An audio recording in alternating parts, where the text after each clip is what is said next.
ஒரு நாளைக்கு ராமன் வருவான் என்ற அந்த நம்பிக்கையில தன்னோட உயிரை கையில பிடிச்சிருந்தா.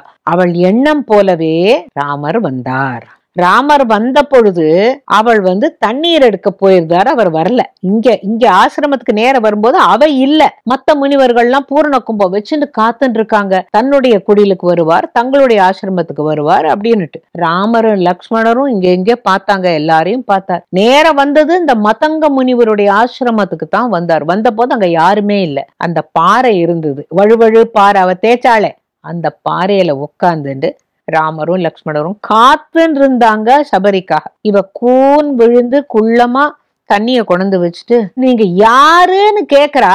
ராமர் சிரிக்கிறார். அப்படின்ன உடனே இவளுக்கு, ஓ நான் யாருக்காக காத்துன்னு இருக்கேனோ அவர் தானா, நீங்க ராமரா அப்படின்னு கேட்டு லக்ஷ்மணரையும் பார்த்து, நீங்க அவர் தம்பி தானே அப்படின்னு கேக்குறா. ஆமா அப்படின்ன உடனே, நான் உங்களுக்கு என்ன செய்யட்டும் அப்படின்னு இவ கேக்குற போது, குடிக்க தண்ணி கூட. என்ன ஒரு ஆச்சரியம் பாருங்க. அவ ஒரு குவளையில தண்ணி கொண்டு ராமர் கிட்ட கொடுக்கறாள். அந்த குவளை தண்ணீரை தானும் அருந்தினார், தம்பியையும் அருந்த சொல்லி அத பாக்கிய சபரி பிரசாதமா அப்படியே எடுத்து குடிக்க சொன்னார். குடிச்சா. அப்புறம் நான் உங்களுக்காக பழமெல்லாம் பறிச்சு வச்சிருக்கேன் அப்படின்னு சொல்லிட்டு, அன்போடு நீ எது கொடுத்தாலும் நான் வாங்கிக்கிறேம்மா அப்படின்ன உடனே அவ பாவம் தட்டு தடுமாறி போய் உள்ள போய் சந்தோஷ மிகுதியினால கூடையில வச்ச காஞ்ச இழந்த பழம், அது எப்பவோ அவ கடிச்சது, அதெல்லாத்தையும் கொண்டு, நான் இது உனக்குன்னே பறிச்சேன் ராமா, பாரு இதெல்லாம் ரொம்ப திதிப்பா இருக்கும், நீ சாப்பிடு அப்படின்னு போது அவ எடுத்து கொடுக்க அவர் அன்போடு அதை சாப்பிட்டார். ஈசன் உட்கார்ந்துருக்காங்கிறத பார்த்து மகிழ்ந்தவ அவரை லேசா கன்னத்தை தொட்டு பார்த்தா.